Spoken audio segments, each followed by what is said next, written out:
Bonjour Ilana, bonjour à toutes et à tous. Nous sommes le lendemain de l'Aïloula de Yonatan Ben Uziel et j'aimerais revenir sur cette Aïloula parce qu'il y a quelque chose quand même qui est un peu remarquable par rapport à ce qui se passe actuellement. En effet, Yonatan Ben Uziel, c'est un rave qui est pèleriné notamment pour prier pour le Zivug Hagoun, c'est-à-dire pour trouver l'âme sœur. Au passage, Zivug, la valeur numérique du mot Zivug, c'est 26. Parce que quelque part, à travers un mariage, c'est la manifestation du nom de Dieu qui peut se remarquer, suivant ce que nous expliquent les kabbalistes.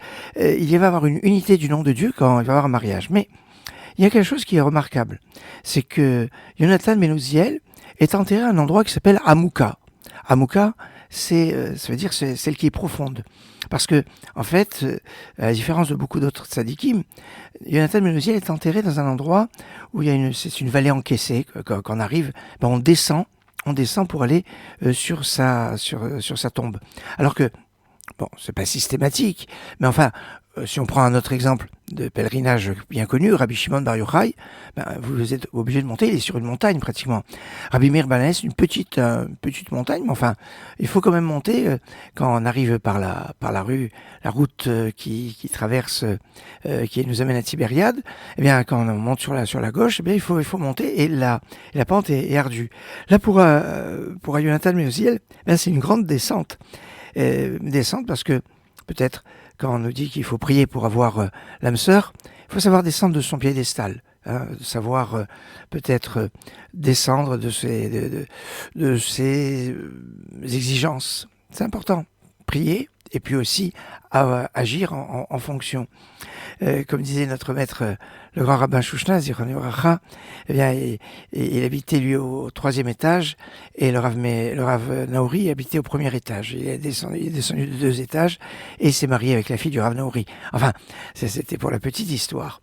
Toujours est-il que Yonatan Ben Uziel, premier élève de Hillel HaZaken, un maître hors norme, qui était toujours en connexion avec la révélation du Sinaï, à tel point qu'on dit que s'il y avait un oiseau qui passait au-dessus de sa tête au moment où il étudiait, eh bien, il était brûlé par le feu, comme on retrouve le feu au moment du don de la Torah. Et en général, quand on dit Beth Hillel, la maison d'Hillel, lui, c'est le premier de Beth Hillel, Yonatan Ben Uziel, qui nous a dévoilé une traduction de la Torah très fameuse et même une traduction des prophètes. Il n'a pas donné la traduction des hagiographes parce qu'il aurait pu dévoiler la venue du Mashiach. C'est ça, Yonatan Ben Uziel. Mais Yonatan, le numérique du nom de Yonatan, ça fait 516. 516, eh bien, c'est le nombre de prières que Moshe Rabbeinu voulait faire pour entrer en Israël. Il s'est arrêté à 515, le numérique du mot Vaitranan. Et s'il avait fait la 516e, eh bien, il serait arrivé. Yonatan vient nous dire, priez jusqu'à la 516e tefila pour trouver l'âme sœur. Et ça, c'est quelque chose de fondamental en sachant avoir de l'humilité, de descendre de son piédestal, prier et puis faire sa ishtadlut, faire ce que l'on doit faire pour pouvoir se marier dans un endroit qui s'appelle Hamouka, la profonde. Les profondeurs, c'est actuellement Mimar Makim Kiratir Hachem, des profondeurs, je t'appelle Hachem. Dans ces périodes un peu particulières, remercions Hachem de ce qui se passe au niveau un petit peu hors du commun. Excellente journée.